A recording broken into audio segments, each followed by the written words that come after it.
Good morning, New Millennium Rhinos. This week, it's Wednesday. Yes, I know, and usually we do Rising Rhinos, but because of our short week last week and because of our short week this week, we are going to be skipping Rising Rhinos this week. But don't worry, next week we're going to pick up with not only Rising Rhinos for the week, but also Rhinos of the month. Today, I want to talk to you about the power of words. During this message, I want you to stop and I want you to think about yourself. Reflect on the things that you have said to people and think about the things that maybe you've had other people say to you. And maybe you've heard some of these words. No one likes you. Think about, have you ever had somebody say that to you? You can't be my friend. You're not good at anything. What's wrong with you? These are some of the words that maybe you've heard people say to you, or maybe these are words that you've said to other people. Today, I want to talk to you about the power that your words have to other people. These words have an effect on you. Emotionally, your feelings get hurt.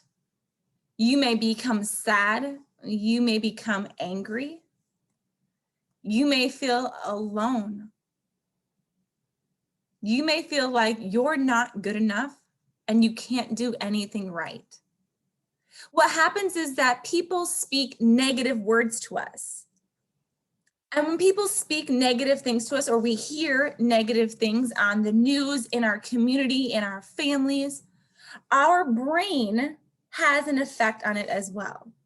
So not only do our emotions get hurt, not only do we physically get upset or maybe get into a mind space where we're not going to be able to do what we need to do, like work on our schoolwork, like be a good parent for the teachers, or not be a good daughter or a son, not be able to be a good friend to your other people who do care about you.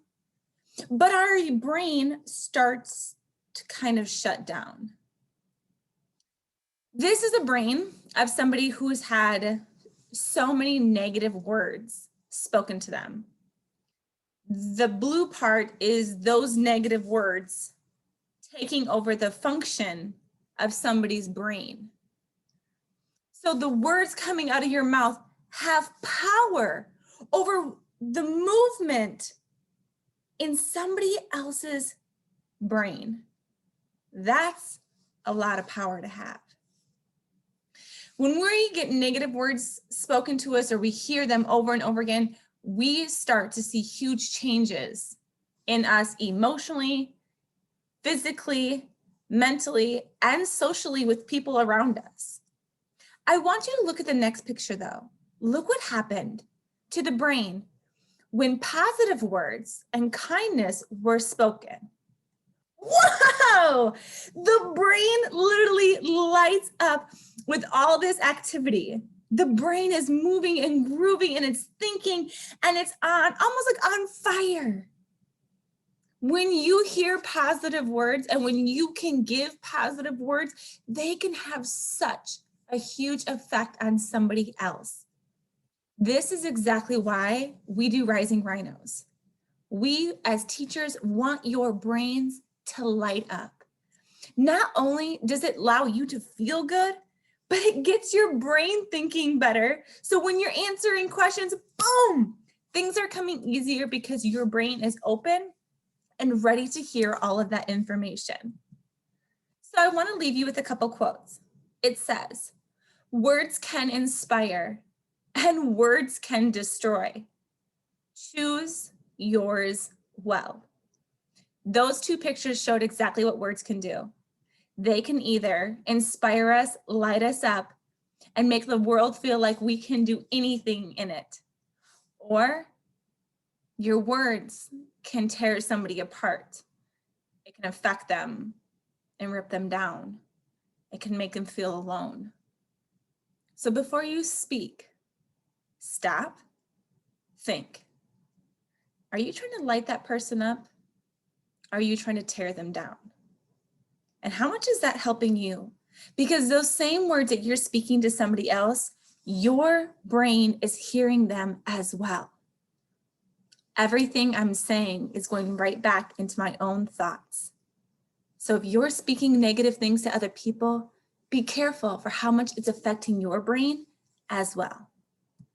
And last, I am are the two most powerful words, but what you put after them shapes your own future and reality. I started doing this with my son when he was very young. We would practice speaking these words. I am important. I am intelligent. I am kind. I am loved. I am responsible. I am respectful. You get to choose what you are. The world is going to be filled with people who are against you. There's just too many people in the world, and we all think so differently. But you have to speak your own future and reality to yourself. You have to decide who you are and who you're going to be. Your words are way more powerful than anybody else says, but you have to speak them to yourself.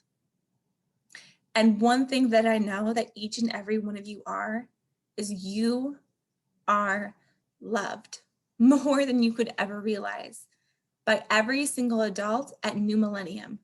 We love you, we miss you. And remember, I am can change your world. I am can change your future, but it's all up to you. Now go into the world, decide how you're going to have the effect. Are you going to choose to inspire, or are you going to choose to destroy? And remember, choose well.